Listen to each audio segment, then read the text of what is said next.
Comme Rome, Saint-Étienne ne s'est évidemment pas faite en un jour. Pourtant, lorsqu'on regarde de plus près l'histoire de notre ville, nous avons connu des événements majeurs entraînant des mutations urbaines éclairs aux conséquences encore visibles aujourd'hui. Rendez-vous compte, au début des années 50, en tout juste 8 ans, 30 000 personnes se sont installées à Saint-Étienne.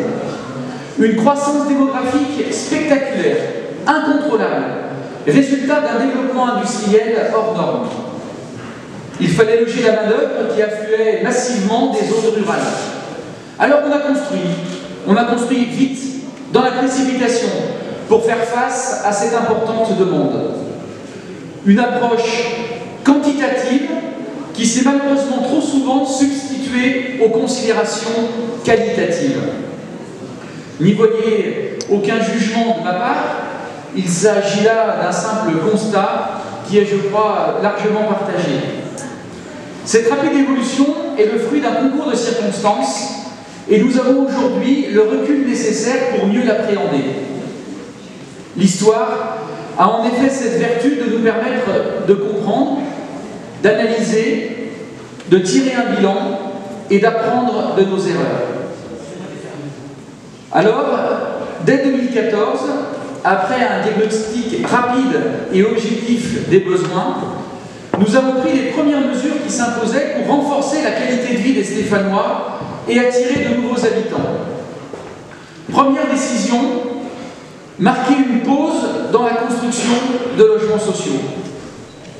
Avec 15% de vacances dans le parc social, il nous semblait en effet préférable d'inciter les bailleurs à rénover leurs immeubles pour les rendre plus attractifs et améliorer le confort des habitants, plutôt que de construire de nouveaux logements qui n'auraient fait qu'entretenir cette vacance. Deuxième décision, démolir, afin de supprimer les friches et les îlots insalubres qui donnent une mauvaise image de notre ville. Depuis le début du mandat, ce sont près de 12 hectares au sol qui ont été libérés par ces démolitions dans tous les quartiers de Saint-Étienne. Et ce n'est pas fini, puisqu'en 2019, ce sont 2 hectares supplémentaires qui seront dégagés au travers de 14 opérations réparties sur 8 quartiers différents et dont nous présenterons le détail lors du conseil municipal ce lundi. Comme je m'y étais engagé, nous ne reconstruisons pas systématiquement afin d'aérer le tissu urbain et retrouver l'attrait de la vie en ville. Troisième décision, développer l'habitat individuel. Trop de Stéphanois quittaient notre ville pour aller construire leur maison dans la poche couronne par manque d'opportunités. Alors, après avoir recherché et identifié les sites potentiels, dès 2015, nous avons lancé un plan habitat individuel qui a connu un succès fulgurant. Tous les projets de lotissement sont sortis de terre avec des délais de commercialisation records, et ce, dans tous les quartiers. Quatrième décision, accompagner les propriétaires privés dans l'amélioration de l'habitat ancien. Pour retrouver de l'attractivité résidentielle, il était impératif de procéder à la réhabilitation du bâti existant pour le rendre moins énergivore et plus conforme aux attentes des familles désireuses d'un habitat de qualité. Et nous l'avons fait avec le soutien de l'Agence de l'énergie, Monsieur le Président, cher Jean-Pierre. Ce sont plus de 3000 logements qui en bénéficient. Des décisions stratégiques indispensables à mes yeux pour renforcer l'attractivité résidentielle de Saint-Étienne. Néanmoins, cela n'était pas suffisant pour redonner confiance en l'avenir de notre ville. Cela implique des choix forts et concrets qui structurent notre ambition et donnent de la lisibilité aux observateurs. Je pense bien sûr à la 3e ligne de tram qui se dessine depuis la gare de Château-Creux jusqu'au stade Geoffroy-Guichard et que nous inaugurerons à l'automne. Cet aménagement fait ainsi office de colonne vertébrale autour de laquelle de nombreux programmes immobiliers verront le jour. D'ailleurs, avec Jacques Artaud et les équipes de l'EPA de la ville de Saint-Étienne, nous nous sommes rendus au CIMI, au MAPIC, et nous allons, avec le pôle métropolitain, continuer, comme nous l'avons fait, de présenter la ville, ses mutations, ses projets auprès d'investisseurs et de promoteurs pour qu'ils investissent en confiance dans notre ville. Au-delà du service rendu à la population par la desserte des principaux équipements et services de notre ville, nous avons imaginé cette infrastructure de tramway comme un véritable levier de développement urbain. Et ce ne sont pas de vaines promesses. J'en veux pour preuve les 2 opérations de bureau qui seront prochainement lancées sur le Technopole, le long de la future ligne de tramway, et qui représentent près de 9000 m² pour accueillir de nouvelles entreprises.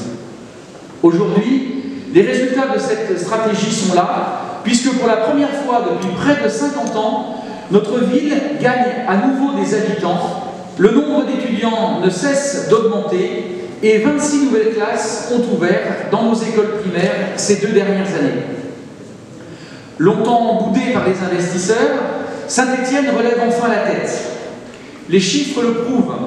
En 2016, près de 45 000 m² de bureaux ont fait l'objet d'une transaction, faisant ainsi de notre ville le 2e marché tertiaire régional après Lyon. De même, le nombre de transactions immobilières a presque doublé sur la ville en comparaison des années précédentes. Certains secteurs ont vu le prix au mètre carré augmenter jusqu'à plus de 10%. Les délais de commercialisation des programmes neufs ont été divisés par 2. C'est une bonne nouvelle pour notre ville et c'est surtout la preuve que la politique que nous menons depuis maintenant 5 ans porte déjà ses fruits. Des premières décisions efficaces, nécessaires donc, qui ont permis de remettre notre ville sur de bons rails. Mais il était indispensable d'aller encore plus loin, de mettre ces stratégies au cœur d'une vision à long terme pour Saint-Étienne. Il ne s'agit pas de juxtaposer des projets au gré des opportunités foncières, car engager notre ville pour les 20 ou 30 ans à venir est une lourde responsabilité. En tant que maire, il était pour moi inconcevable de réaliser ce travail seul, avec mon équipe, sans tenir compte des habitants et des forces vives que vous représentez de notre territoire. Ainsi, dès 2014, nous avons engagé un important travail de concertation auprès de l'ensemble des acteurs de l'immobilier en organisant chaque année des rencontres avec les bailleurs sociaux, avec les promoteurs, les banques, les notaires, les agences immobilières, les syndics et les bailleurs sociaux. Je vous remercie d'ailleurs d'être tous ici présents aujourd'hui. Et je voudrais très sincèrement remercier Christiane Jodard et Jean-Pierre Berger pour ce travail qu'ils ont mené sans relâche de pédagogie, de dialogue et d'échange avec chacune et chacun d'entre vous. Le but de ces rencontres était d'une part de partager notre stratégie en matière d'aménagement urbain et d'habitat, et d'autre part de recueillir l'avis de ces professionnels que vous êtes pour enrichir notre réflexion. Parallèlement, nous avons étudié et intégré les projets émanant des conseils de quartier ou des conseils citoyens et qui dépassent le cadre des simples aménagements de proximité que nous finançons chaque année à hauteur de 2 millions d'euros.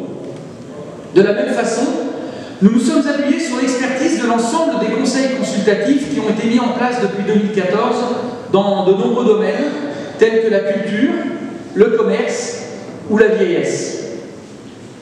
Autrefois issu de la planification et d'une multitude de règlements d'urbanisme, l'aménagement et la construction se faisaient trop souvent au détriment des habitants qui étaient réduits à de simples spectateurs et qui voyaient les projets arriver une fois terminés. Face à ce constat, j'ai fait le choix d'inverser la tendance et de construire la ville en replaçant l'humain, les Stéphanois, au centre des préoccupations. Le résultat de ce travail trouve sa concrétisation aujourd'hui par l'ouverture de cette magnifique maison du projet. Un lieu ouvert à toutes et à tous pour découvrir comment nous imaginons le Saint-Étienne de demain, quartier par quartier, grâce à des supports ludiques, numériques, interactifs, accessibles à tous. Pour mieux appréhender cette vision globale, Un document complet sera mis à disposition qui détaille de manière exhaustive notre stratégie, que ce soit en matière d'urbanisme, de logement, de commerce, de développement économique, d'équipement ou encore de présence de la nature en ville. Ce projet urbain est la clé de voûte de notre action. Il met en cohérence l'ensemble des aménagements à venir pour donner de la lisibilité aux habitants et aux personnes qui souhaitent investir dans notre ville. Ce lieu vous appartient. C'est votre lieu. Que vous soyez banquier, architecte, notaire, syndic, agence immobilière, bailleurs sociaux, venez donc chez vous, dans la maison du projet urbain, expliquer à vos partenaires, à vos prospects, à vos clients, votre projet, avec une lisibilité globale du projet de la ville. Un projet urbain pour construire l'avenir de notre territoire et accroître toujours plus son attractivité. Il est évident de vision, mais je n'en oublie pas pour autant le passé. Et je pense bien sûr à la large concertation que nous venons de lancer il y a quelques semaines sur le cœur d'histoire de notre ville, comme nous l'avons dénommé. Un grand quartier à révéler qui s'étend du haut de l'avenue Émile Loubet jusqu'à la Charité, en passant par le cours médiéval et le cours Victor Hugo.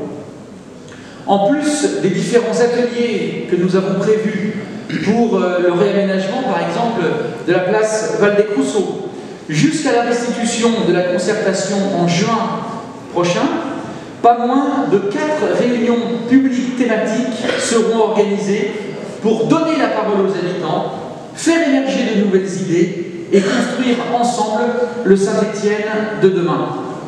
Car j'en suis convaincu, la ville doit se renouveler en profondeur pour répondre aux enjeux actuels et futurs, sans pour autant oublier son histoire, ses racines et bien entendu sans oublier les personnes qui la peuplent et qui la font vivre, ses habitants.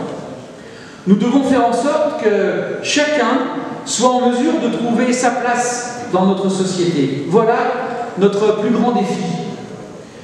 Avant de terminer, je voudrais tout particulièrement remercier la région Auvergne-Rhône-Alpes et son président, Laurent Wauquiez, sa représentante, Marie-Camille Ray, qui, en plus du soutien apporté aux nombreux projets urbains structurants de notre ville, a largement financé cette maison du projet. Je voudrais également remercier l'EPA, son directeur et le conseil d'administration pour son large concours et remercier l'ensemble des services municipaux, des entreprises qui ont contribué à l'ouverture de ce magnifique équipement qui, vous l'avez vu, allie à la fois la technicité, la modernité du numérique, mais également des supports papier pour donner la lecture la plus simple, mais également la plus analysée possible du Saint-Étienne que nous souhaitons offrir demain aux jeunes générations. Je vous remercie de votre attention.